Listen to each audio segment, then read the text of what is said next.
Estamos en Historia de la Filosofía Antigua 2 de la carrera de Filosofía, y dentro de esta asignatura nos toca el momento del estoicismo. Bueno, el término estoico lo que hace es describir habitualmente una actitud de serenidad, firmeza y autocontrol frente a las adversidades de la vida. Es un término que ha llegado bastante bien a nuestros tiempos. A diferencia de, por ejemplo, el síndrome de Diógenes, que aparentemente nada tiene que ver con el tipo de vida que llevaba. O bueno, o sí, según se vea. El nombre de estoicismo surge de la Stoa Poikilé, un pórtico ateniense donde Zenón de Citio comenzó a enseñar hacia finales del siglo IV a.C. La doctrina estoica se articula en tres partes inseparables entre sí: la lógica, la física y la ética, y que vamos a desgranar a continuación en esta presentación. Y el objetivo último de este estoicismo es alcanzar una vida guiada por la razón, libre de perturbaciones emocionales, lo que se denominaría apaceía, y en perfecta armonía con el orden natural del cosmos, lo que sería el logos, entendido para ellos. Entonces, tres partes inseparables: lógica, física y ética, y como objetivo último del estoicismo, es alcanzar una vida guiada por la razón, libre de perturbaciones emocionales, lo que sería la apaceía. La verdad es que siempre le llamo apaceía, pero bueno, apaceía es el término, la forma correcta de pronunciarlo. Y en perfecta armonía con el orden natural del cosmos, lo que se denominaría como el logos. ¿Ok? Apaceía y logos, libre de perturbaciones emocionales y en perfecta armonía con el orden natural del cosmos. Bueno, de inicio sí que me gustaría hablar un poquito de Zenón de Citio. Él fue hijo de un joven comerciante fenicio, Manaseas, que se dedicaba al comercio de tintes púrpura, un producto que tenía un gran valor en la antigüedad, ya que era un color bastante complejo de conseguir.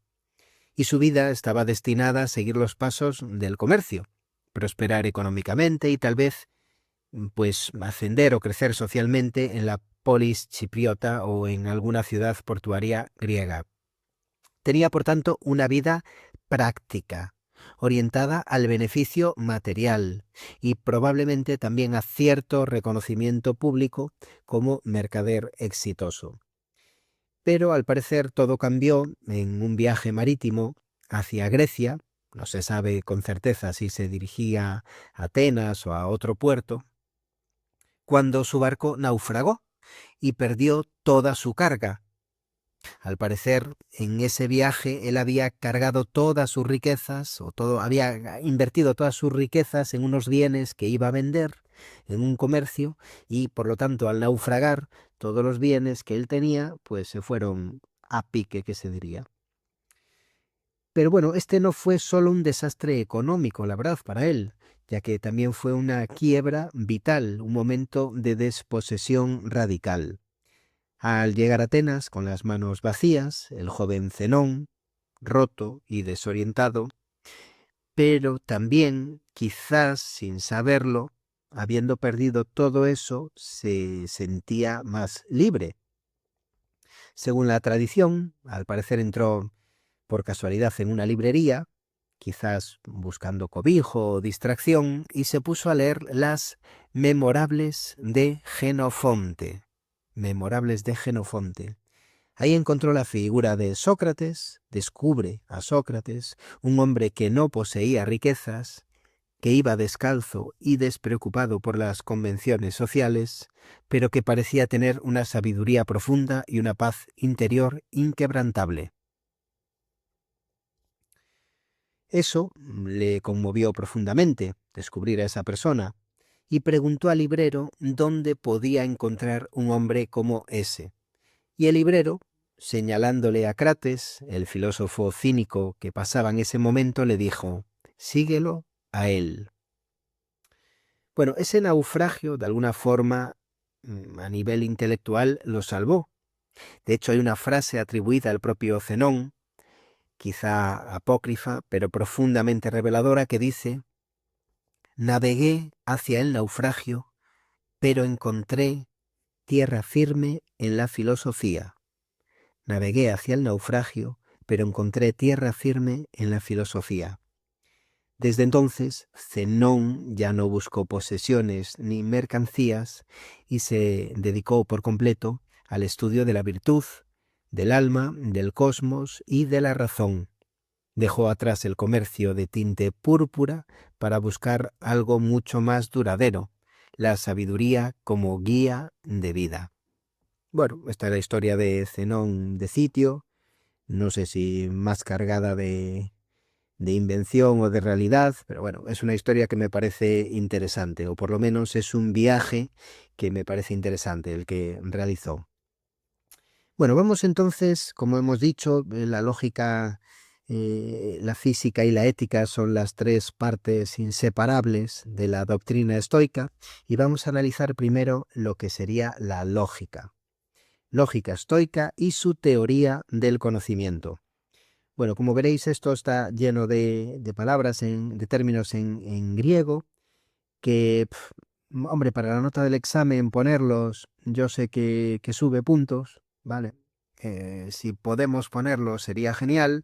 Y bueno, mi griego es inexistente, o sea, no conozco bien los términos, así que puede que algunos los digan de una forma no muy correcta, pero bueno, vosotros los tenéis aquí en pantalla y los podéis copiar, ¿de acuerdo? Total, para escribirlos, no importa cómo se digan. Bueno, la lógica estoica no es meramente una herramienta de tipo formal, sino que pretende explicar cómo conocemos el mundo y cómo podemos expresar correctamente nuestro conocimiento. Es decir, no es meramente formal, sino que pretende explicar cómo conocemos el mundo, cómo llegamos a conocer el mundo y cómo podemos expresar correctamente nuestro conocimiento. Bueno, por decirlo, esta lógica se divide, lo he dividido en cinco partes diferentes. La primera es esta teoría del conocimiento, ¿no? La primera sería las percepciones sensibles o fantasía. Las percepciones sensibles son el punto de partida del conocimiento. Consisten en impresiones o imágenes mentales que recibimos directamente de objetos externos. Impresiones o imágenes que recibimos directamente de objetos. Las fantasías, las percepciones sensibles. Por ejemplo, cuando vemos una manzana roja, la impresión visual de la manzana se forma en mi mente como una fantasía. Después tenemos lo que sería la aprehensión cognitiva, la catalepsis. Y es que no toda impresión es verdadera. Una percepción es auténtica cuando la representación es tan clara y precisa y evidente que no podemos dudar de ella. Es decir, una percepción va a ser auténtica cuando es clara, precisa y evidente. Clara, precisa y evidente. Y por lo tanto no podemos dudar de ella. Por ejemplo, cuando vemos claramente la luz del día, de forma clara, de forma precisa, de forma evidente, la luz del día, no puedo dudar que es de día. Eso sería una impresión cognitiva o esa catalepsis. Entonces, hemos hablado de las percepciones sensibles, hemos hablado de la aprehensión cognitiva, de cómo recibimos esas impresiones que tienen que ser claras, precisas y evidentes. Y ahora nos vamos a los conceptos generales, que son los ennoiai. Estos conceptos generales son pues como imágenes mentales generales, de tipo general, formadas a partir de impresiones sensibles, concretas, que se han repetido a lo largo de nuestra vida. Son impresiones sensibles concretas, repetidas a lo largo de nuestra vida, previas, y nos permiten reconocer objetos incluso cuando están ausentes. Permiten reconocer objetos incluso cuando están ausentes. Por ejemplo, con un perro. Tras ver a lo largo de nuestra vida diferentes perros, pues unos más grandes, más pequeños, con más pelo, con menos pelo, con un hocico más afilado o no, me hago un concepto general de perro, lo que me permite reconocer como perro a cualquier ejemplar, aunque no lo haya visto antes. Estos serían los conceptos generales. Después tendríamos las preconcepciones. Las preconcepciones, que son esquemas innatos o muy tempranamente adquiridos y que funcionan como moldes que guían nuestra forma de interpretar la realidad, ¿no?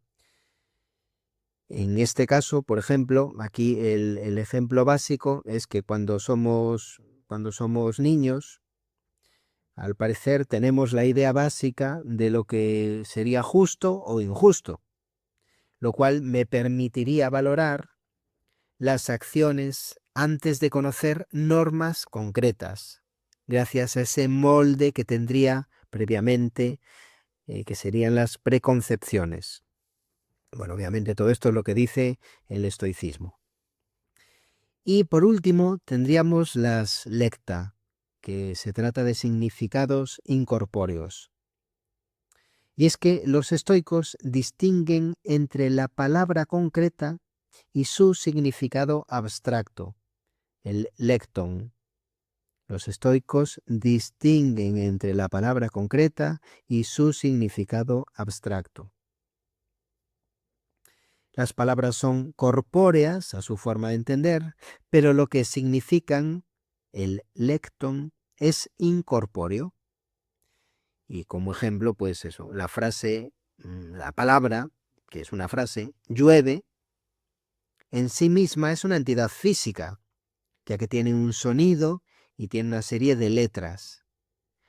El lecton sería su significado, es decir, que está lloviendo, que sería una entidad inmaterial que relaciona la realidad con el lenguaje. Es decir, llueve, el hecho, la frase llueve es una entidad física con sonidos y letras, y el lecton es su significado, que es el hecho de estar lloviendo. Está lloviendo. Bien, entonces esta lógica estoica, como decimos, tiene cinco partes. La primera es esas percepciones sensibles, que es el punto de partida del conocimiento, que son impresiones o imágenes mentales que recibimos directamente de objetos. Después habría la aprehensión cognitiva, que es una percepción, es auténtica cuando su representación es clara, precisa y evidente. Aquí tenemos a Descartes, también con cómo tienen que ser las ideas, ¿no? Claras y diferentes entre cada una de ellas. Después tenemos los conceptos generales, que son impresiones sensibles, concretas, previas. Impresiones sensibles, concretas, previas, que nos permiten reconocer objetos incluso cuando están ausentes. Después tendríamos las preconcepciones, son esquemas innatos o muy tempranamente adquiridos. Y aquí ponía el ejemplo de ese niño que desde pequeño tiene una idea básica de lo que es justo o injusto y que por lo tanto pues tiene una capacidad de valorar las acciones antes de conocer normas concretas. Y por último tendríamos el lecta, que es esa diferencia, esa distinción que realizan los estoicos entre la palabra concreta, la fisicidad de la palabra, dentro del palabra que se me permita, y el significado que acarrea. Y decíamos esa palabra, ¿no? Llueve, como frase o como palabra, como tiene asociado un significado, un lecton, que sería el hecho de estar lloviendo. Muy bien, esto sería en cuanto a la lógica estoica.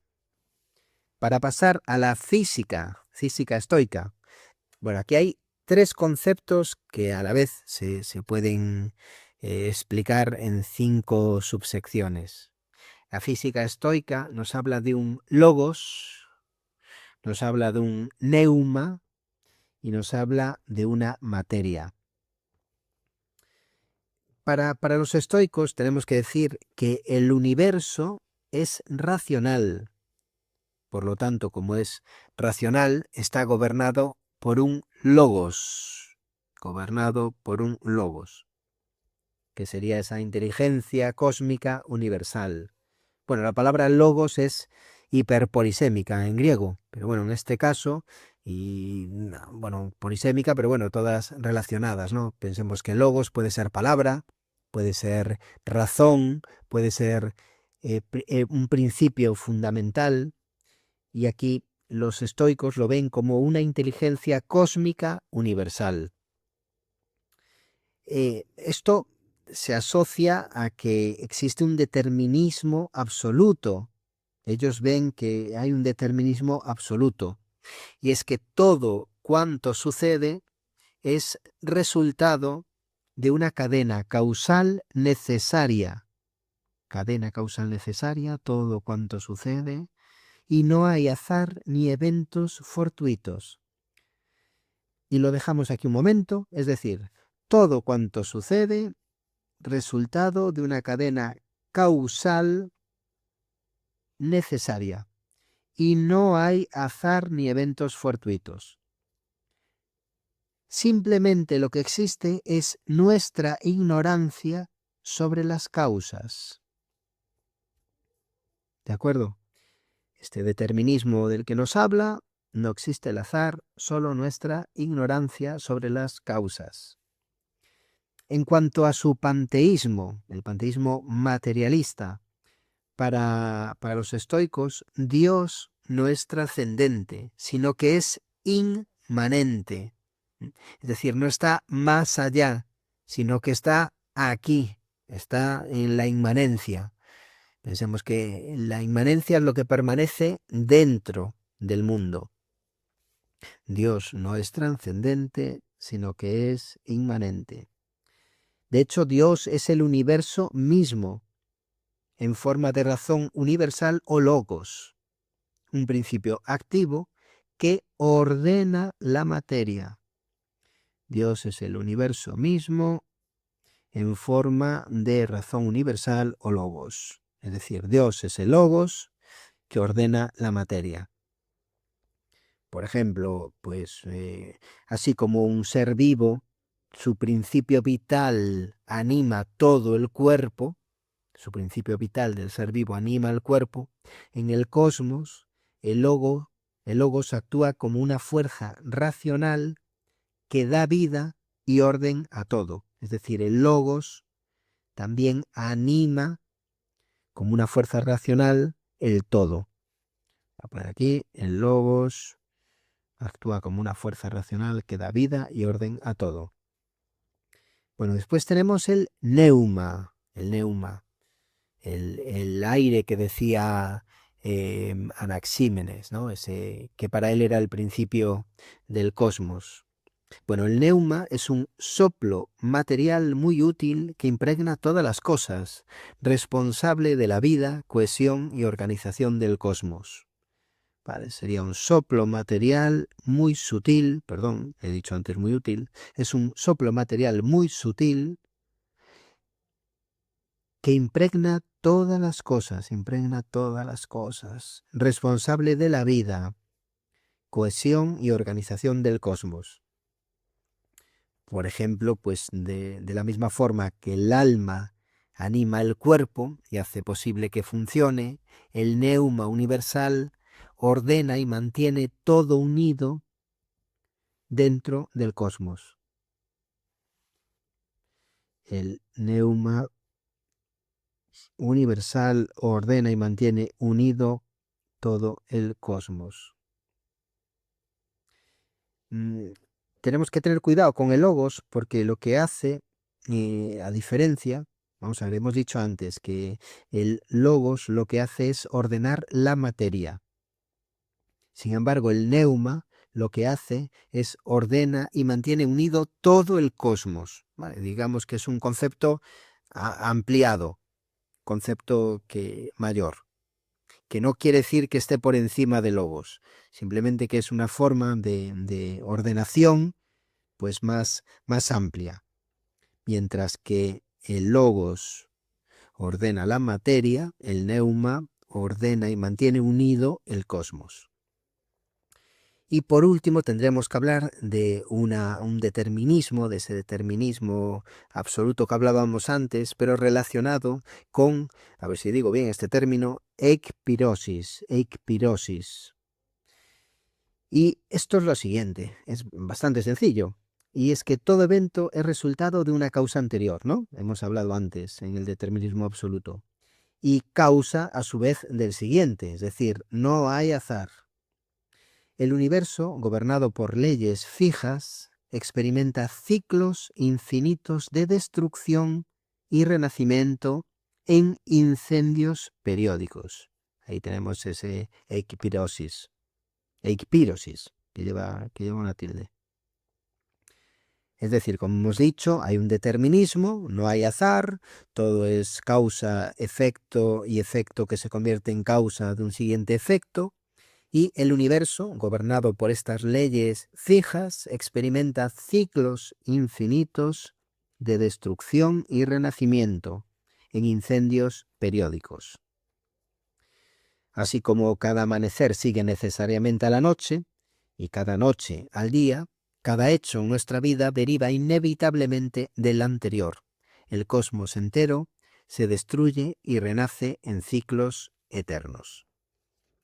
Bueno, pues estos son los 5 apartados que tenemos que hablar en cuanto a la física estoica.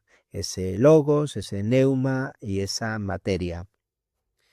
Por un lado, el logos como universo racional, ese determinismo absoluto, causa-efecto que genera una nueva causa, que no existe el azar, ese panteísmo materialista, donde nos dice que Dios no es trascendente, sino que es inmanente, está aquí con nosotros, está dentro físicamente del universo.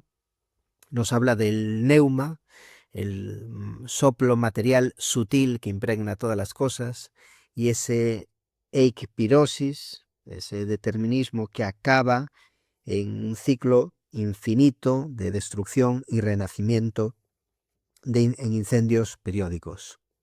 Bueno, esto era la física y ahora vamos con la ética estoica, que se podría resumir esa ética en vivir conforme a la naturaleza. Esta frase es muy importante porque nos resume perfectamente y nos va a dar pie a entender pues estas 5 subsecciones que he hecho aquí.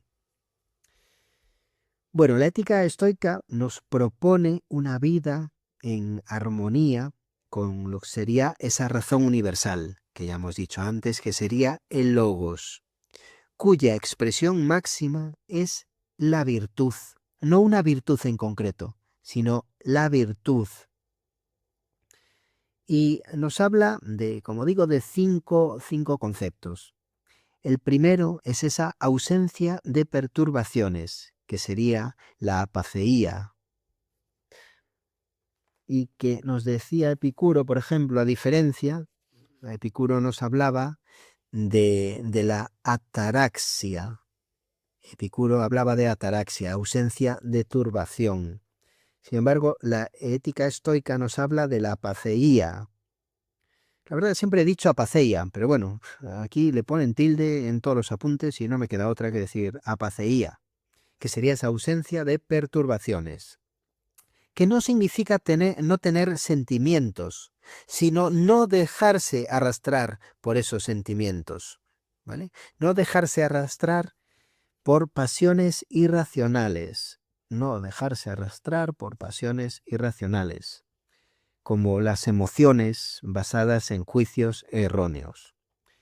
Por ejemplo, si pierdo a un ser querido, siento dolor, pero el sabio estoico acepta serenamente esta pérdida como parte natural de la vida, sin que ello destruya su equilibrio emocional. Es esa aceptación y no dejarse arrastrar por esos sentimientos. Esto sería la paceía. Después, en cuanto a la virtud y bienes indiferentes, pues bueno, esto está muy relacionado con lo que hemos hablado antes sobre la vida de Zenón de Citio, ¿no? Para los estoicos, la virtud en global es el único bien absoluto. Tanto la salud como la riqueza o la fama son cosas indiferentes. Algunas, aunque indiferentes, son más preferibles que otras. La salud, por ejemplo, es más preferible que otras, como por ejemplo la enfermedad. Entonces, en cuanto a la virtud y bienes indiferentes, decir que eso, la virtud es el único bien absoluto y que los bienes son indiferentes, aunque unos son más preferibles que otros. Más preferible es la salud y no preferible son las enfermedades. La salud es preferible, pero si enfermo, o sea, si me pongo malo, si me pongo enfermo, no significa que no pueda vivir virtuosamente. Es preferible estar sano, pero la virtud no depende de la salud física, ni tampoco depende de las riquezas, ni tampoco depende de la fama. En cuanto a las acciones apropiadas y rectas, bueno, existen acciones que por naturaleza son adecuadas. Existen acciones por naturaleza adecuadas, aunque no necesariamente virtuosas. Las virtuosas son acciones apropiadas plenamente, conscientes y guiadas por la razón.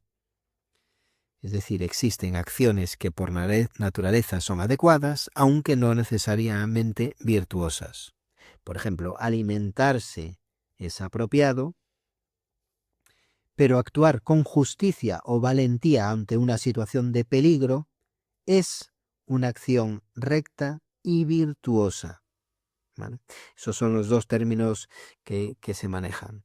El apropiado y recto. Apropiado sería alimentarse, por ejemplo, pero actuar con justicia o valentía, es decir, actuar de forma recta, sería, pues, sería una acción más virtuosa. La acción recta y virtuosa. Alimentarse apropiado, pero justicia o valentía es una acción recta y virtuosa. Yo creo que estos dos ejemplos de alimentarse y justicia o valentía nos pueden ser útiles para recordarlo. El hormé, bueno, es ese impulso racional. Esto es muy sencillo. El hombre, a diferencia de los animales, posee un impulso racional, el hormé, que le permite no solo percibir, sino valorar y decidir éticamente sus acciones. El hombre, a diferencia del animal, posee un impulso racional. Y como ejemplo, pues si un animal tiene hambre y come de forma instintiva, el hombre cuando tiene hambre, ese instinto puede ser racionalmente dominado si cree que esa comida está envenenada o pertenece a otro y por lo tanto sería una injusticia el consumirla. Entonces nos habla de ese impulso racional. Elegir racionalmente no comer. Yo creo que esta frase nos lo resume bien. Elegir racionalmente no comer. Impulso racional. El hombre, a diferencia del animal, posee un impulso racional que le permite no solo percibir, sino valorar y decidir éticamente sus acciones. Bueno, y el último concepto de lo que sería esta ética estoica, el oikeiosis, lo he pronunciado bien, ¿no? Oikeiosis, exacto, es el proceso de apropiación mediante el cual extendemos nuestro autocuidado primero a la familia y después a la comunidad para finalmente alcanzar a toda la humanidad. Es un proceso en escalera, en subida, en evolución, de apropiación, es lo que dice el estoicismo, mediante el cual extendemos nuestro autocuidado, y yo creo que con esa frase nos llega, extendemos nuestro autocuidado a los siguientes, a la familia, a la comunidad y a la humanidad. Por ejemplo, de niños, pues cuidamos instintivamente nuestro cuerpo, de adultos aprendemos a cuidar a nuestros mayores y acabamos expandiendo nuestra responsabilidad hasta toda la humanidad, en una especie de cosmopolitismo. Bien, pues son estos 5 conceptos, que sería la apaceía, que sería ausencia de perturbaciones, en cuanto a la virtud y los bienes indiferentes, las acciones apropiadas y rectas, el hormé, ese impulso racional, y la oikeiosis, que es ese extender nuestro autocuidado. Bueno, y tenemos un cuarto punto, que es cómo ha ido evolucionando históricamente, cómo se fue transformando el estoicismo a lo largo de la historia. Y para ello tenemos que hablar de 3 tiempos diferentes. Hay un primer estoicismo antiguo, el de Zenón, el de Crisipo, que era muy riguroso y determinista, idealiza un sabio que vive perfectamente de acuerdo con la razón. Después hay un estoicismo medio, que sería el de Panecio y Posidonio, que sería más pragmático y lo que hace es reducir el ideal riguroso del sabio y admite que el hombre puede progresar moralmente sin alcanzar la perfección absoluta.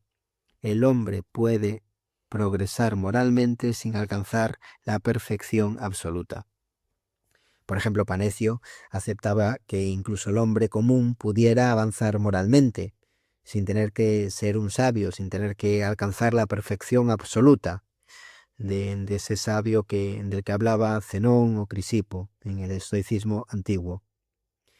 Y en tercer momento, el estoicismo romano, que sería el de Séneca, el de Epicteto, el de Marco Aurelio, el de Cicerón también, pues claro, de estos autores vamos a hablar de forma individual de cada uno de ellos, porque lo que hacen es un énfasis en la ética práctica.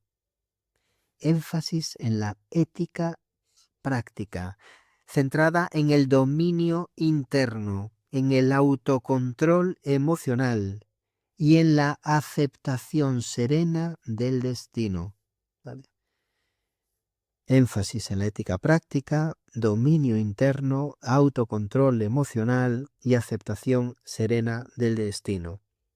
Ahora, Marco Aurelio, por ejemplo, el emperador, usó el estoicismo para enfrentar con serenidad las cargas del poder imperial, buscando siempre actuar virtuosamente sin dejarse arrastrar pues, por las circunstancias que le ocurrían, por las circunstancias externas. Esto es importante decirlo así, por las circunstancias externas.